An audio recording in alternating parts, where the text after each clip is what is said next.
Hello students, welcome again to my channel school from home. बच्चों, हम लोग NCERT की ये वाली बुक पढ़ रहे हैं। आप इसका फ़ोटो देखो। एनसीईआरटी की बुक है ये, और इसमें जो हिस्ट्री का जो एंशिएंट वाला पार्ट है वो इसमें बताया गया है। तो मैंने क्लास 6 की एनसीईआरटी शुरू की थी और मैंने चैप्टर 1 उसका ख़त्म कर दिया था। तो अगर आप लोगों को वीडियो मिस करा हो तो प्लेलिस्ट में जाइए, मेरे चैनल पे लॉगिन करिए, उसमें प्लेलिस्ट बनी है क्लास 6 हिस्ट्री की प्लेलिस्ट पे। वो ओपन करोगे तो उसमें चैप्टर 1 मिल जाएगा आपको, फिर आप इसको पढ़ना, ठीक है ना। तो अभी हम लोग क्या करेंगे, इसको समझते हैं। जो अगर बच्चे ओल्ड एनसीईआरटी पढ़ेंगे तो उनको पेज नंबर 11 में मिलेगा। जो लोग न्यू एनसीईआरटी कर रहे हैं तो उनको पेज नंबर 22 पे मिलेगा, ये जो चैप्टर है 2। तो इसमें क्या है स्टूडेंट्स, इसमें ये बताया गया है जो हमारे एंसेस्टर्स हैं, ह्यूमंस हैं, उनका जो एग्जिस्टेंस है वो कब से स्टार्ट हुआ। तो जो एक साइंस की एक ब्रांच होती है जो हिस्ट्री को डील करती है, that is called archaeology. Hindi वाले समझिए, उनको कहते हैं पुरातत्व। तो ठीक है, तो जो आर्कियोलॉजिस्ट होते हैं, मतलब जो साइंटिस्ट, ऐसे साइंटिस्ट जो कि पुरानी चीज़ों को स्टडी करते हैं, दे आर कॉल्ड आर्कियोलॉजिस्ट, और हिंदी में उनको पुरातत्वविद बोलते हैं, ठीक है ना। तो पुरातत्वविद या आर्कियोलॉजिस्ट ने जो स्टडी करा है उसके बेस पे चैप्टर है कि जो हमारा एंशिएंट ह्यूमन थे वो क्या करते थे। हंटिंग करते थे। स्टार्टिंग में हंटिंग करके मतलब जानवरों को मारना या हंट करना और फिर अपने लिए फूड इकट्ठा करना। फिर उन्होंने क्या करा, गैदरिंग करना स्टार्ट करा। गैदरिंग मतलब इकट्ठा करना। इकट्ठा कैसे करेंगे, सपोज करो वो एनिमल्स को पालेंगे, पेट बनाएंगे उनको अपना, फिर एनिमल्स ब्रीड करेंगे, तो उनके लिए फूड का भी काम करेंगे और मिल्क का भी काम करेंगे। फिर फाइनली क्या करेंगे, वो लोग फूड को ग्रो करेंगे। तो इस तरह से जो हमारा प्रोसेस है, सीक्वेंस है, वो हंटिंग से लेके शुरू हुआ।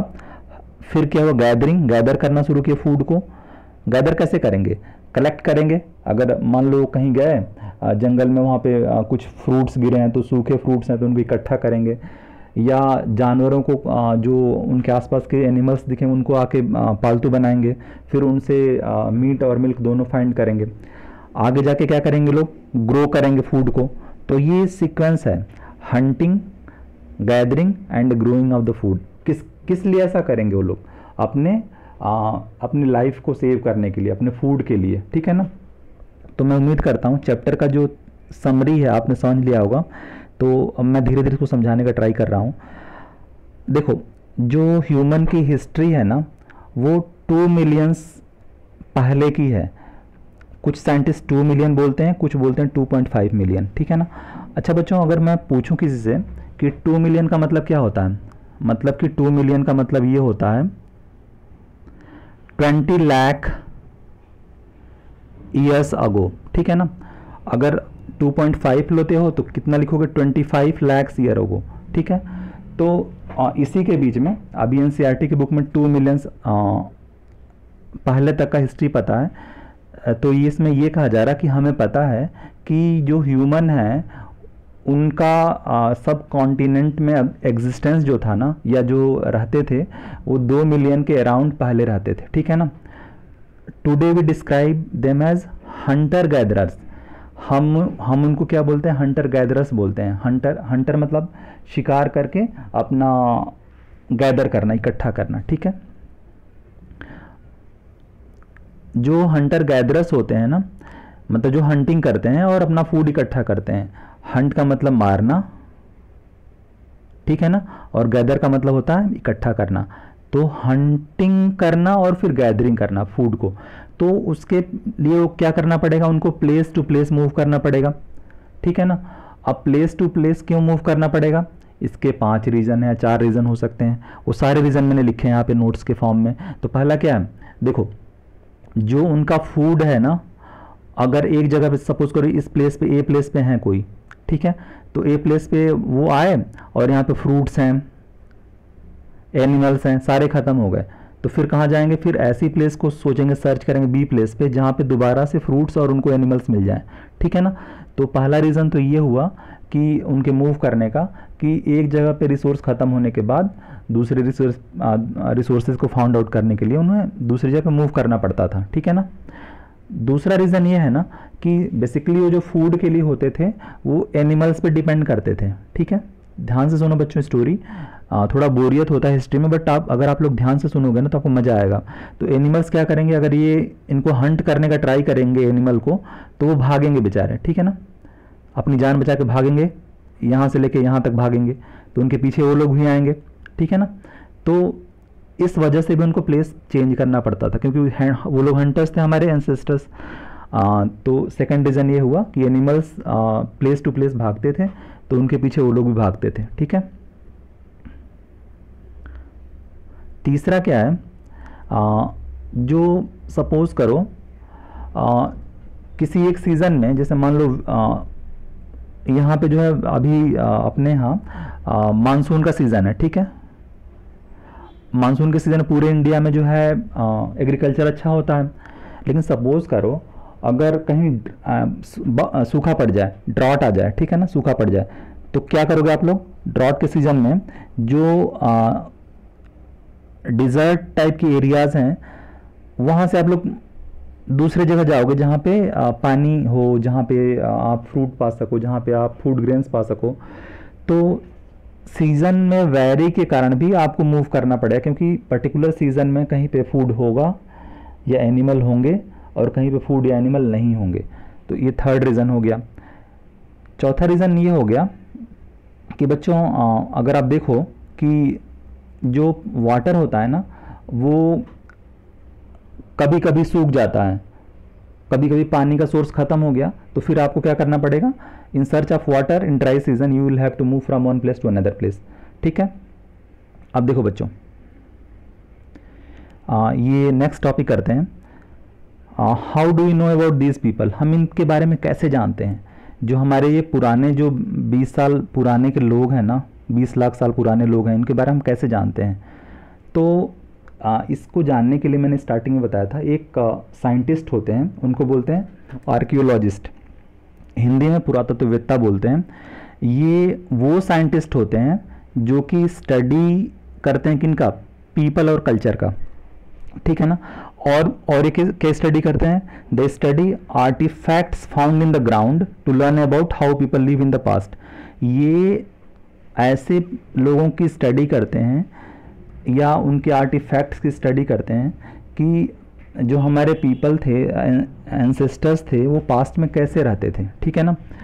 तो वो उन्होंने कैसे जाना, उनको कुछ क्या मिला, कुछ चीज़ें मिली, things, they found some things जिनका यूज जो है हंटर गैदरर्स किया करते थे, ठीक है। हंटर गैदरर्स कौन थे, जिनके बारे में हम स्टडी कर रहे हैं अभी, तो ठीक है। जो वो पुराने टूल्स यूज़ करते थे स्टोन के बने होते थे, देखो बच्चों ये स्टोन के बने होते थे या वुड के बने होते थे या बोन्स के बने होते थे, ठीक है ना।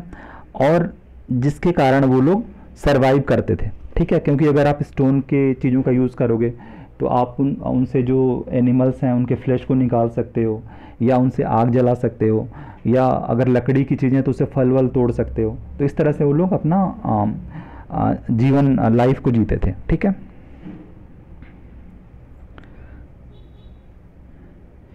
इसमें जो हंटर गैदरर्स हैं उनकी एक इम्पॉर्टेंट साइट है भीमबेटका। भीमबेटका जो है मध्य प्रदेश के रायसेन जिले के भोजपुर में पड़ता है, ठीक है। मध्य प्रदेश के भोजपुर के रायसेन में पड़ता है, ठीक है ना। इसको यूनेस्को ने हेरिटेज साइट डिक्लेयर कर रखा है, मैंने वीडियो बना रखा था इसके बारे में, अपनी जो दुनिया में हेरिटेज साइट्स हैं, तो आप लोग उसको देख सकते हो, जीएस बूस्टर्स वाले प्लेलिस्ट में है वो। तो भीमबेटका जो है यहाँ पे एमपी में पड़ता है, रायसेन जिले में। तो वहाँ पे एक पुरानी साइट मिली है जो हंटर गैदरर्स हैं उनकी, ठीक है ना, हंटर गैदरर्स की। तो वो लोग उन केव्स में रहते थे और कुछ उन्होंने पेंटिंग्स करी हैं पत्थरों से। तो वो इतनी शानदार है कि आपको सरप्राइज़ होगा कि 20 लाख साल पहले जो ह्यूमंस पेंटिंग करना भी जानते थे। तो उसको गवर्नमेंट ऑफ इंडिया ने वर्ल्ड लेवल पे यूनेस्को ने प्रिजर्व करने का वो काफ़ी अच्छा एफर्ट लगाया है। तो उसको आप लोग देखना कभी, जो देख सकते हो। नेक्स्ट हम लोग आगे बढ़ते हैं। साइट्स मतलब वो चीज़ें जहाँ पे हमें एंशियंट ह्यूमन के टूल्स वगैरह मिले हैं या पॉट्स मिले हैं, ठीक है। अच्छा, एक जो हिस्ट्री का जो सीक्वेंस है ना टाइम का, उसको थोड़ा मैं बता देता हूँ। अब मैंने स्टार्टिंग बताया था कि 2.5 या 2 लाख जो पुराना टाइम था उसको हम बोलते हैं पैलियोलिथिक। बच्चों, जो 2 लाख पुराना समय था और करीब 15,000, 15,000 या 12,000, एनसीईआरटी में 12,000 लिखा हुआ है, यहाँ तक का टाइम जो होता है ना, वो क्या बोलते हैं, पैलियोलिथिक। पैलियोलिथिक का मतलब ये होता है जो हमारे स्टोन का पुराना टाइम, ठीक है ना। और ये मीजोलिथिक, मीजोलिथिक मतलब ये होता है जो स्टोन एज का मिडिल वाला पार्ट। जो नियोलिथिक का मतलब ये होता है स्टोन एज का सबसे लेटेस्ट पार्ट, जो हमारे सबसे करीब है। तो ये सबसे पुराना हुआ, ये वाला हिस्सा, पैलियोलिथिक वाला हिस्सा। फिर हमारा धीरे धीरे टाइम आगे बढ़ा तो मीजोलिथिक आया और फिर हमारा नियोलिथिक आया। लिथिक का मतलब होता है स्टोन, ठीक है। पैलियो मतलब बहुत पुराना, मीजो मतलब मिडिल, नियो मतलब बिल्कुल नया। तो बहुत पुराना, ठीक है, ये फिर मध्य, फिर नौ, इसको हिंदी में बोलेंगे तो पैलियो बहुत पुराना वाला काल टाइम, मीजो मिडिल वाला टाइम, और ये नियो नया वाला टाइम। तो 2.5 लाख से 15,000 तक पैलियो, 15,000 से लेके अराउंड 10,000 या 11,000 तक नियो। अब बच्चों इसमें आप सोचो कि मैं 2.5 या 2 लैक्स बोल रहा हूँ। बेसिकली जो टाइम निकालने का तरीका होता है रेडियो कार्बन डेटिंग, उसमें एक आप एज्यूम करते हो, क्योंकि लैक्स में अगर आप टाइम निकालोगे तो एग्जैक्ट टाइम पॉसिबल नहीं है, वहाँ पे हमें एज्यूम करना पड़ता है, गेस करना पड़ता है कि इतना टाइम रहा होगा। इसीलिए हर बुक में डिफरेंट डिफरेंट चीज़ें फॉलो की गई हैं। बट एक मोटा मोटी आइडिया यह है कि पहले जो था पैलियोलिथिक टाइम आया, जो कि 2 लैक्स के अराउंड पहले तक से अराउंड 15,000 तक था। फिर उसके बाद से जो टाइम आया नियो आया, नियो जो है 10,000 के अराउंड आया था। और लिथिक का मतलब पता ही, लिथिक मतलब स्टोन होता है, ठीक है। तो पैलियोलिथिक, मीजोलिथिक और नियोलिथिक, ये 3 सीक्वेंस हैं स्टोन एज में ह्यूमंस के, ठीक है। ये आप लोग चार्ट देख लेना। फिर चेंज इन एनवायरनमेंट, मैंने बताया था कि जो पैलियोलिथिक ह्यूमंस थे ना, उनके बाद जो है मीजो कब आया, मीजोलिथिक कब आया, अराउंड 12,000 ईयर्स अगो, जब एनवायरनमेंट में चेंज हुआ, अर्थ पे हीट बढ़ी, ठीक है ना, वार्म कंडीशन है। देखो, shift of relatively warm condition, जब गर्मी बढ़ेगी तो क्या होगा, ग्रासलैंड्स डेवलप होंगे। जब ग्रासलैंड्स मतलब होता है कि जो नेचुरल वेजिटेशन होते हैं वो डेवलप होंगे, ठीक है ना। तो उन वेजिटेशन में क्या होगा, एनिमल्स होंगे, डियर, कुछ भी, लायन, टाइगर भी होंगे, गोट हो सकते हैं, शीप हो सकते हैं, कैटल्स भी हो सकते हैं, ठीक है ना, क्योंकि वो एनिमल में क्या करेंगे, उनको शेल्टर मिलेगा तो वहाँ पे सर्वाइव कर सकते हैं। अब देखो क्या होगा, जो ह्यूमन जो हैं इनके हंटिंग पे डिपेंडेंट होंगे, वो क्या करेंगे, अब इन जो ग्रासलैंड के किनारे किनारे रहना शुरू करेंगे।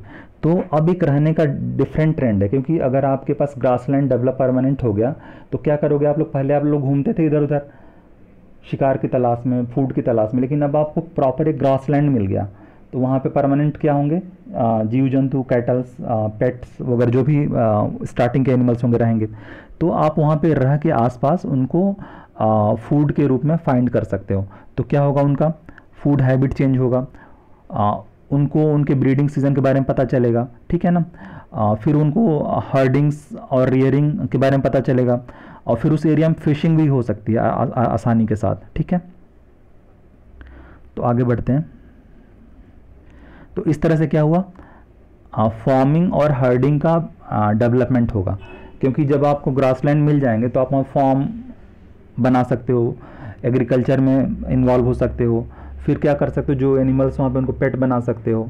इस तरह से इसका डेवलपमेंट होता है। तो इस तरह से क्या हुआ, एक नई वे ऑफ लाइफ इमर्ज हुई लोगों के सामने, ठीक है ना, कि आपको अगर उस ग्रास लैंड में सपोज करो आपने कोई फूड ग्रेन का सीड देखा, तो आप उसको सो करके आप प्लांट्स उगा सकते हो, ठीक है। और धीरे धीरे आप लोग वहाँ पे स्टेबिलिटी फाइंड आउट करोगे, मतलब जो ह्यूमंस होंगे। तो इस तरह से एक सेटल्ड लाइफ की तरफ हमारा जो एंशिएंट ह्यूमन है वो आगे बढ़ेगा। जो आर्कियोलॉजिस्ट हैं ना बच्चों, उनको कुछ इन एरियाज़ में उनके कुछ हट्स मिले हैं, कुछ उनके घर मिले हैं। फॉर एग्ज़ाम्पल बुर्ज होम में ना कुछ पिट हाउसेस मिले हैं। पिट हाउसेस क्या होते हैं? पिट हाउसेस से इंडिकेट होता है कि हमारे ह्यूमंस जो है ना अब पिट हाउसेस में रहना स्टार्ट कर दिए थे। और पिट हाउसेस वो होते हैं, अगर कोई ये लैंड का टुकड़ा है, लैंड है, तो इसमें अगर आप नीचे की तरफ खोदो और गड्ढा बना के रहना स्टार्ट करो और ऊपर केवल एक घास फूस डाल दो, तो that is called pit house. इसका मैंने फ़ोटो भी कहीं से निकाल के रखा है, इसमें आप देखो। देखो बच्चों, ये बुर्जा होम का पिट हाउस है।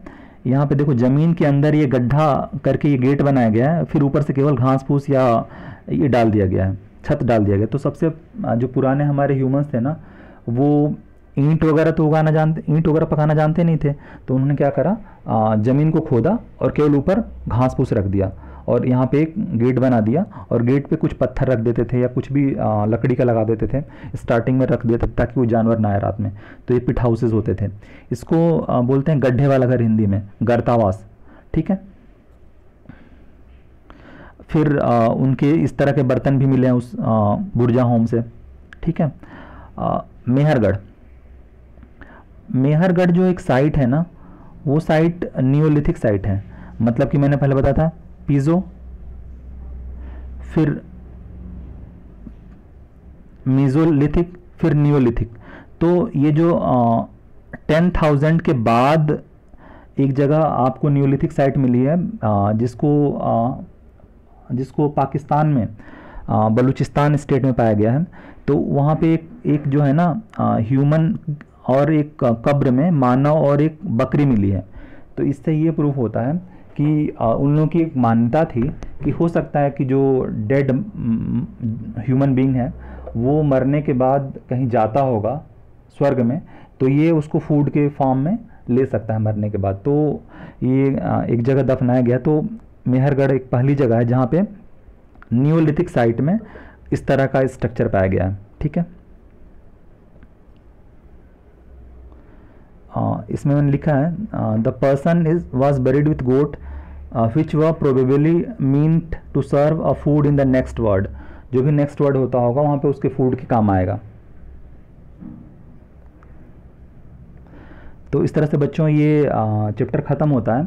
इसमें बेसिकली मैंने बताया कि जो एंशिएंट ह्यूमंस थे वो हंटर्स थे, गैदरर्स थे। उसके बाद धीरे धीरे वो लोग अपना सेटल हुए और एक स्टेबल लाइफ में स्टार्ट करे जीना। उसके लिए उन्होंने पहले गड्ढों वाले घर बनाए, फिर एक जगह से उनके ऐसे बरीड मिले हैं, जैसे उनके कब्रिस्तान मिले हैं जहाँ पे उनके साथ गोट को बरी करा गया है। तो इससे ये पता चलता है कि उनके अंदर ये विश्वास होगा कि नेक्स्ट लाइफ में जो भी होता होगा, स्वर्ग या जन्नत, वहाँ पे उनको क्या अगर फूड की दिक्कत होगी तो लोग उसको फूड के फॉर्म में ले सकते हैं। तो इस तरह से उनके रिलीजियस व्यू का पता चलता है कि जो स्टोन एज था, स्टोन एज का 3 पार्ट, पैलियोलिथिक,